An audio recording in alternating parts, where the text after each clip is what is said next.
Welcome to the world of stand-up. Hey, what's up, my friends? My name is Bryce Prescott, and I wanted to welcome you to another episode of Stand Up.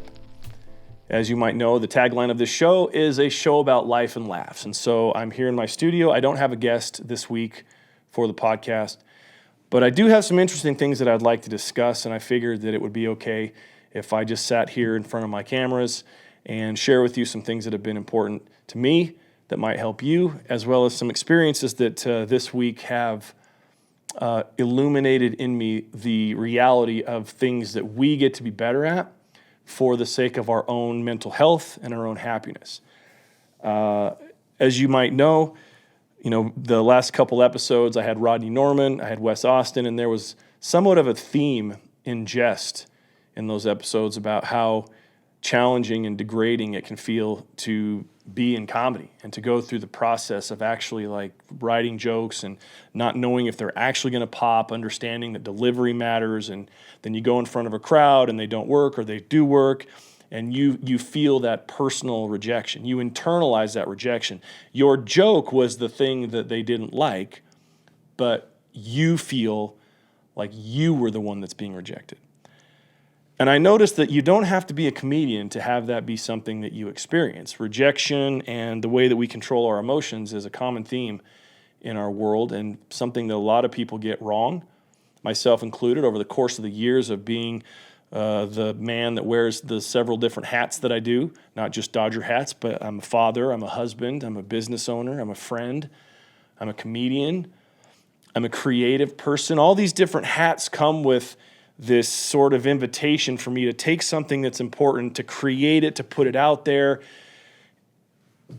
with the potential of it being rejected. And I then get to figure out how to handle that rejection. And like I said, I know I'm not alone in that, regardless of whatever hat I'm wearing, that you as a listener of this show could very well be experiencing that yourself. And so as I was thinking about what to do, and considering that the tagline of this show is a show about life and laughs. The laughs was secondary. The life part was primary. I wanted to talk about that. I wanted to talk about life today. I wanted to talk about what things I've learned, things I'm experiencing that might be of assistance to you. And they might be funny, they might not, but I ask you that as you listen to this, that if you indulge me and listen with intent, my hope and my promise is that you'll get something out of it. And that something will help you move the needle towards more happiness and fulfillment in your life. In order to do this, though, I wanted to create somewhat of a solution-problem type of dynamic, or dare I say problem and solution. And the problem that I wanted to address and focus on was a lot of people misunderstand the truth about how our emotions work and how much control we actually have over them. We are being told in our media and in our culture that it's your job to make sure that your behavior doesn't offend me. And that in that dynamic, that means that if I am responsible to not offend you, there's certain things that I have to pay attention to, there's certain things that I have to be mindful of, and that I get to navigate this sort of road in a way that makes sure that I'm not pissing you off, basically. Well, as noble as that may sound, it's actually an impossibility to really enact. And the truth that exists is that the control of our emotions actually lies on our side of the table. Anytime we're offended, on some conscious or subconscious level, we have allowed that offense. Anytime we've been happy, it's on our side of the table as well. We have allowed on our side of the fence, on either a conscious or subconscious way, the choice of being happy. So in a very remedial, raw, but powerful sense, the truth is that we have a choice about what we feel and why we feel it. And if anything, when those feelings pop up emotionally that we might not be able to understand or recognize in the moment, it's not so much that the thing or the person on the other side of it is to blame. We should look at it as an invitation to ask ourselves, what about this experience, what about this person, what about this comment irritated that part inside of me that had me feeling a certain way? The second that we can understand that and we take ownership of that, we take power over our emotions. Not that we don't feel them or that we don't experience them or that we don't even acknowledge them. Those are all things we are required to do. You're going to feel things. But when they come, that we look at them differently. We look at them as on some level, even if I don't understand where it was, I chose that for that moment. I chose that emotion for that reason, for whatever reason. And if I don't know the reason, I need to ask myself why. Again, the question I've been asking myself lately is, what about this experience irritates me? And what is it irritating? What is it pushing against? We control far more than we know. And in my career and as in several different things where I've been able to achieve a certain level of success, I've noticed that the highest level of individual, the most high-value people, have control over their emotions. They feel their emotions, but yet they do not let their emotions dictate to them their outcomes. They do things and seek things and choose things seemingly in spite of their emotions. And if you break that down, it's very, very powerful, because as I talked about in the beginning of my comments here, I wanted to talk about rejection as well and how a lot of us internalize that rejection. That feeling of rejection falls into this group of our emotions. It's a feeling. And so we have a choice to either feed that rejection, that feeling of rejection, or not. The reason why this is so prominent on my mind this week is I have to be real. It's been somewhat of a challenging week for me in a couple of different ways. I'm not going to give too many details, but this week I was accused of some pretty disgusting things. The short version is that my wife and I went to a party, and at this party there was alcohol, and the tone of the party was jovial and fun and laughing. And as a comedian, I like to watch people laugh. I like to make jokes, and I like to raise the energy of the room. For those people that know me, they know that it's very easy for me to be the life of the party. I'm out there just trying to make everybody have a good time and have laughs. And there was a certain individual at this party that was not receiving my jokes or my comments or the things that I was saying in such a way. And matter of fact, this person spun them into some ideas of their experience of me that are so far out of touch from the reality of what actually happened that it became extremely problematic for me. I was accused of things that were degrading to my wife, which were not true. I was accused of comments that were misogynistic and demeaning, which were not true. And I was accused of these things by somebody truly unremarkable. And so as I was faced in this dynamic with my wife of how to handle this event and these accusations, I was reminded, as I'm feeling this flare-up of rage, I'm feeling rejected, I'm feeling confused at how any of the things that I had said or done on that evening could be construed the way that they were. I realized two things. I realized the power in the moment that I had over my emotions to either feed these feelings of anger and sadness and embarrassment and rejection, or to understand that what was being levied at me was truly something in a very truthful and yet ironic way, something that had nothing to do with me. That's a difficult thing to do. Let's be real, right? I had internalized, have been, still in the process of it, that rejection, those horrible things that were said about me. I thought to myself, how is it possible that in the moment of those things supposedly happening, that my self-awareness was so far off that what I was doing and saying and joking with and being playful was twisted into this other thing? My wife had to deal with the same thing too, because like I said, some of the things that were levied about me were not very nice in relationship to my role as her husband. And it reminded me back as I processed it, I reminded myself back, and I realized as I processed it, I was reminded back at how, again, wherever we go, we take ourselves with us. wherever we go, we take ourselves with us. Everything. Every experience we've ever had, every time we've ever been hurt, every trauma that we have, it comes with us into the present experiences with people. And I've noticed this thing that's very dangerous that a lot of people do, is that they project an old experience with all of the facets of that old experience onto a new one because of a fuse or a small sliver of similarity that might exist in the new experience, and it casts a shadow that includes all that other stuff that has nothing to be true. I recognize that the person that had levied these things against me had some very destructive relationships in their life, that had been abused, had been overlooked. And so some of the things that I had said in jest triggered and irritated that part of their experience and their memories to think that I meant all of these other things when, matter of factly speaking, I wasn't even aware of that world that was being considered as a meaning for the things that I was saying.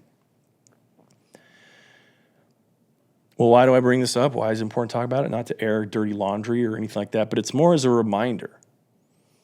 We create our experiences.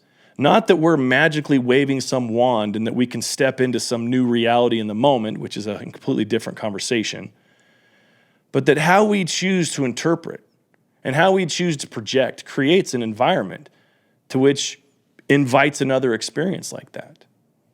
You know, one of the things that I've noticed over the past couple months and years, and as life has presented its challenges, is that a lot of people in this world, they live horrible lives, unhappy lives, and they're totally fine in perpetuating that same unhappiness by their own thoughts and decisions every single day. It's like that old thing where, stop hitting yourself, stop hitting yourself. Like people inflict all sorts of pain upon themselves by just not handling their shit. By not looking at their life and going, man, I don't like this experience. And then taking responsibility for their part in their own experience. Part of it's cultural, part of it's laziness, but we live in a world where we want to blame what's happening on other people. Well, this person did this to me. Okay. While that might be truly accurate, you still have a say in how you process that information, how you process that experience, how you choose to either let go or embolden or feed the fear. You create that experience. And to bring some of the other parts of my comments back, when you can control your emotions and when you can recognize, okay, in this moment I'm feeling this, what is being irritated about this? Why is it that I'm feeling this? You can really collapse the time of what it takes to actually overcome really challenging things. When you hear people talk about doing the inner work and that I've done a lot of work on myself and etc., that's what they're talking about. They're talking about taking the momentary experience of what they're having and what they're experiencing and what they're doing and asking, okay, so this is real for me. These emotions feel a certain way. I have a choice now. What am I going to do with it? What's my motivation? Do I want to sit in it? Do I want to perpetuate it? Do I want to use this as a way to show that I was wronged or that I'm the victim and get some attention for it? Or do I want to squash it because I know that in the end it does not serve me, and taking that into my future does nothing positive for me? These are questions you get to ask yourself. We absolutely lump together our past experiences and we project them onto our future experiences. And we will continue to do that until we stop doing that. Now, as silly as that sounds, we have to stop doing that. We have to stop saying, well, this happened, this means all this. Oh, this person cut me off in traffic. This person lied to me. This person cheated on me. This person, fill in the blank. We take that singular experience and we bring all this baggage into the future with it, saying, well, it means all this other stuff too. When, okay, if you choose it to mean that, great. But you don't have to. And again, The most high value, successful people don't. They control their emotions, they release them, they put things down that don't serve them, they acknowledge what's happening, and they realize this is either going to serve me or it's not, and whatever does not serve me, I'm out. Put it down. You know, I have to kind of share with you this experience as well, because having this happen this week for me, it really affected me. I care a lot about how people experience me, and I want to make sure that no matter the room that I go into, that I'm elevating the energy of the room. I'm a person that I love making people laugh, and sometimes when I make a joke, it might be irreverent, and that irreverence might not work for you, and that's fine. But I know in my heart of hearts that I care deeply about people, and I want to make sure that I'm elevating the experience around me to be something that helps other people feel more included, to feel happier, and just to enjoy it better, enjoy life better. And so being in this sort of space of feeling rejected and feeling uncertain about what actually happened and having these things come back the way that they did, it really affected me. And I felt heavy in my heart, this weight of rejection. And it triggered in me a thread back through my life of other times where I had felt rejected, where I had felt like people didn't care about me enough to continue to be my friend, or that I was overlooked, or that I was seen as somebody that was discardable. All the way back. I mean, I could literally, in an emotional sense, like feel the experiences lumped together back to one of the very first times that I felt rejected. A very close friend of mine, a beautiful, beautiful person, sent me a guided meditation to do in a way to kind of help unpack some of these feelings and to be able to release them. Because even though I was experiencing all this, I don't like it and I don't want to feed it.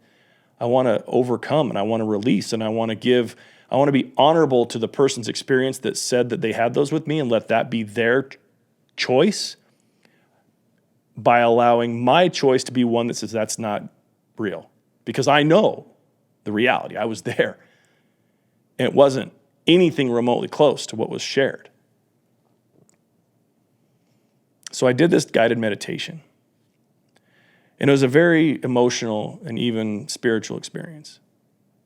In the meditation, the person who was guiding it invited me to go back in time and to remember the first time I ever felt rejected. To, like, in my mind's eye, connected to my heart center, to go back and to really remember, when did I first feel rejected? And it brought me back to a time where I was in 8th grade. Now, to give you some backstory, when I was a child, my parents struggled with stability.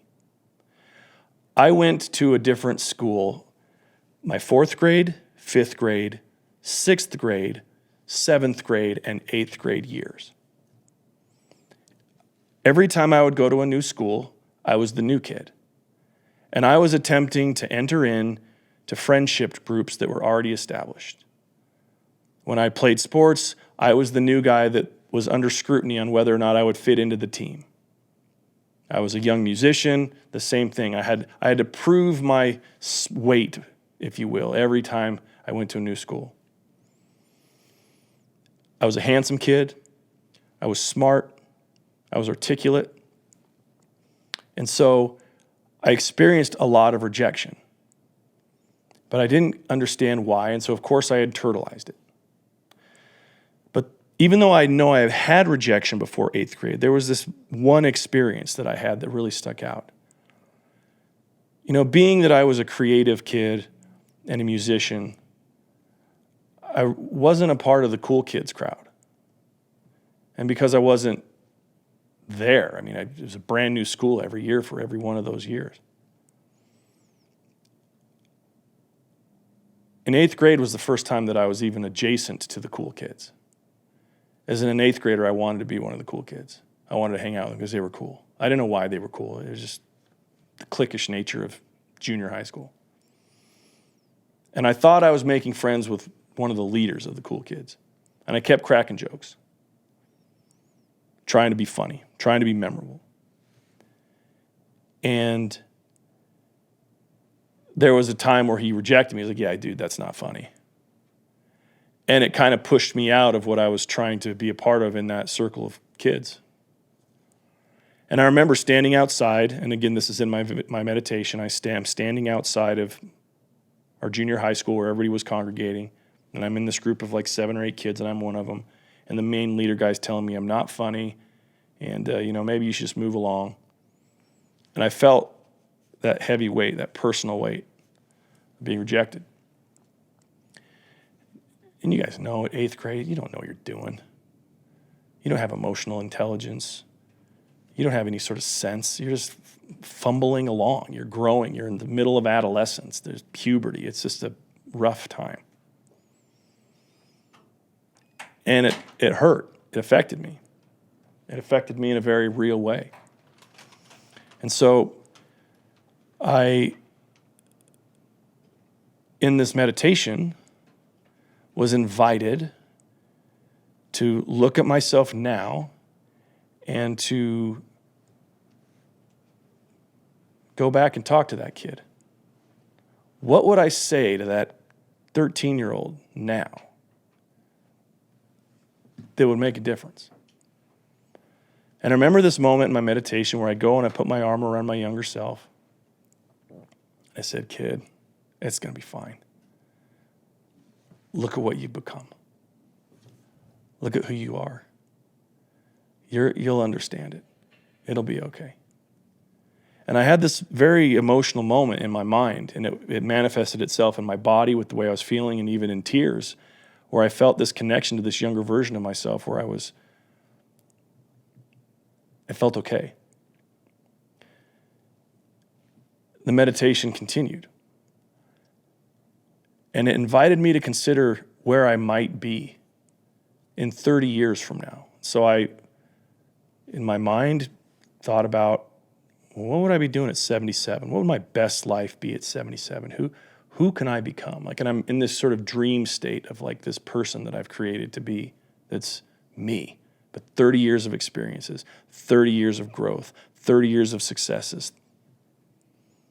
And they said, now, considering where you're at right now and the feelings of rejection and the feelings you're having now, what would that version of yourself tell you now?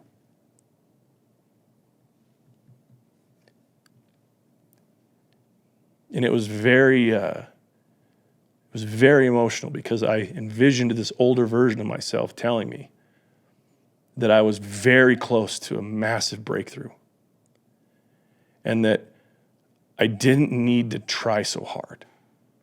That there was going to come a point here very soon where I would realize that just by being, I was good. By being, just being. And that if I didn't understand what that meant, that I would soon. And that was going to unlock for me everything I ever dreamed. That I would be able to let go of every feeling that I had had where I had felt slighted, or I felt like I shouldn't have been in the room, or I felt excluded from people that I wanted to be associated with, that I felt like I wasn't worthy of love or success. That it would all come full circle, and that then would be the newest and best chapter of my life to come. I'm having this conversation in a meditation with myself, and it's very emotional, very real. When I woke, my lovely wife was sitting next to me in the bed, and she could see that I was emotional, and she asked me what was going on, and I recounted to her the experience. And we had a bonding moment in that time where we realized that this is the human experience, and this is why I wanted to take a moment to talk about the controlling of the emotions by allowing yourself to choose into letting things go or to feeding fear or feeding things that don't serve you, is because there is a very real thing that each of us deal with, that you deal with.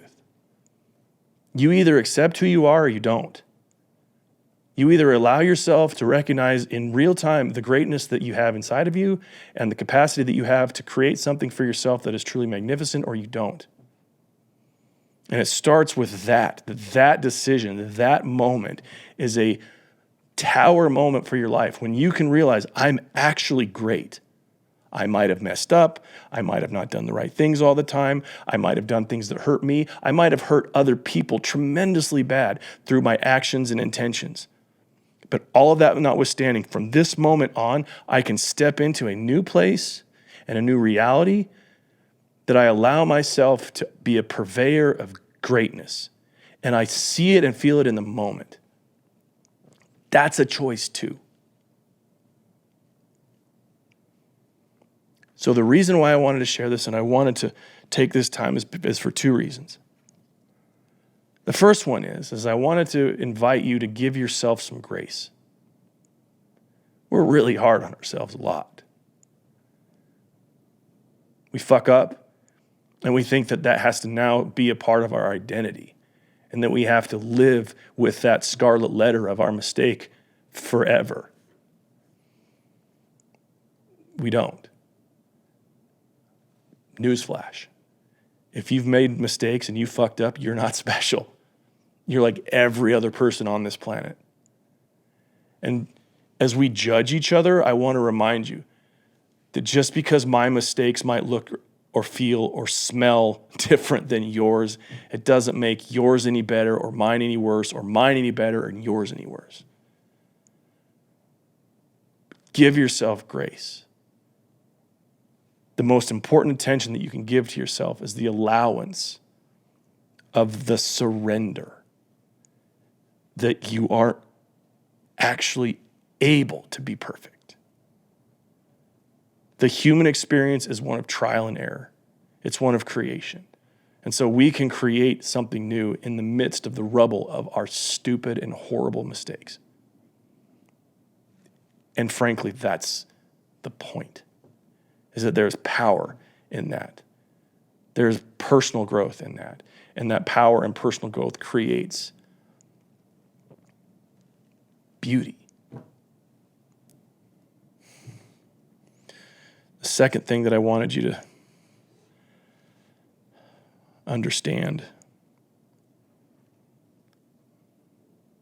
is that you have control.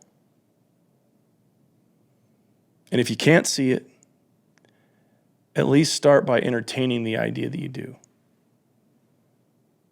Here's an exercise to start doing that. Next time you find yourself feeling an emotion that you don't like, whether it is you get angry for some reason, whether you feel hurt, whether you feel sad, whether you feel rejected, ask yourself that question that you heard me say earlier in this episode. And that question is this: what about this moment irritates inside of me? And what is it irritating? Why do I feel sad? Why do I feel rejected?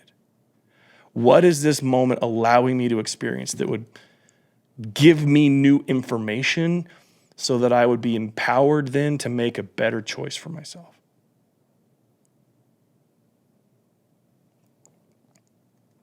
I know it got heavy with this episode, my friends, and you don't have to put up with me doing these type of episodes a lot, but I felt that it was important to address this because I know that as the people that follow me and the people that I really vibe with, they're out there trying new things. They're out there wanting to make their lives better. They want to be entertained. They want to laugh. They want to have life be good. But they carry with them as well this sort of little satchel of trauma, of shame that you don't show to everybody. And you can put it down. So put it down. Anyway, friends, thanks for listening, and I hope you got something out of it. If you did, please contact me, whether it's in the comments on YouTube or on social media. Let me know if there was something about this that resonated. Please keep the conversation going. I think this is incredibly important, that we remind each other how much control we have. We remind each other the fact that we have grace and that we should choose differently if it doesn't serve, and that we have all that we need to be able to do that. There's nothing that's not available to us that we would need to make our lives better. And as cliche as it sounds, if you're willing to do that, stand up. Anyway, friends,